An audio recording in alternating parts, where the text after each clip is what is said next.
undefeated team in what would produce 16 more after that. Playing on the undefeated team was Ron Gaetano. He played defensive back, running back, and punt returner.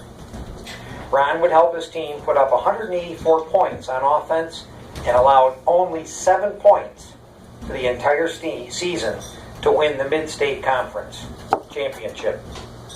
Ron prided himself in protecting the leads the offense had put up and did all he could to allow only those 7 points that season. A few highlights in Ron's senior season were from the Morrisville game, in which he intercepted a pass and ran it back 36 yards for a touchdown. In the Richfield Springs game, when Richfield Springs was posting one last threat in the game, they completed a long pass to a receiver who was in the clear and headed for a touchdown. However, Ron Gaetano caught him from behind, and the game ended before they could start another play. Ron has also been gracious in handing out compliments to a player who was also in this year's class of inductees, but not in attendance, Pat Pugiles. In the Morrisville game, Pat Pugiles scored 3 touchdowns on runs of 80, 90, and 95 yards, respectively. Ron went on to have an outstanding career as a certified health educator. As an educator, he was a faculty member and a keynote speaker at Rutgers University, Utah University, North Carolina, and Texas Christian University. His work as a prevention, intervention, and treatment person led him to work with many different sports teams in high schools, college, in Major League Baseball, and the National Football League. Ron has presented lectures and seminars to over 500,000 people throughout the United States. Ladies and gentlemen, and now it gives me pleasure to introduce Ron Gaetano. Yay, Ron.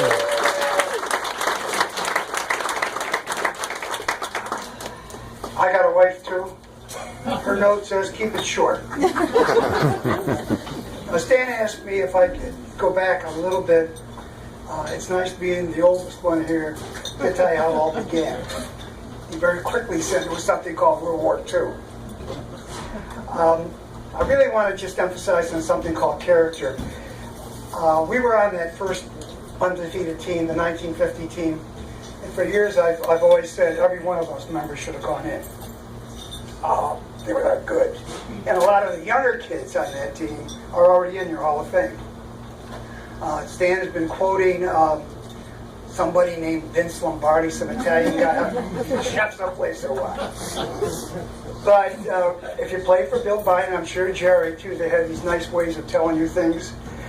And the way Biden coached us, I remember one game, what did that guy say, 300-pound guy? I think I met his big brother. Came through the line, and I don't think I tackled him, he fell over me. And by the way, any football player likes to brag about wounds. So my nose is bleeding, I figured it's broke. I come off, so somebody say, good tackle. And Biden said, what are you doing? I said, my nose is bleeding. He said, get back in there. I didn't teach you to tackle with your nose. And that kind of thing. But that team, because it was unbeaten, I just want to tell you something. Those first 2 years, I'm looking here, and the Catinos won last year. 3 winning. Their dad probably was a better football player than them. But we had no football team. So we learned how to play from the bigger guys. Went up the hilltop. We didn't have leaders. The captain was the guy who had the football. You know, I'm quarterback, you play center, you know, whatever it is. So you had to have a football. But they taught us how to play.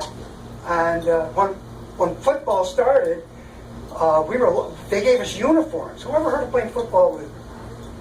We had helmets, 2 sizes, small and large.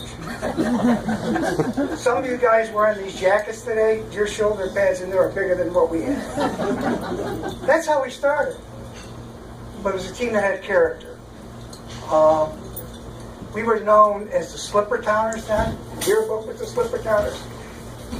Blue Devils, Stan always gives a story, introduces Bert Patterson, who's my cousin. We were the first Blue Devils.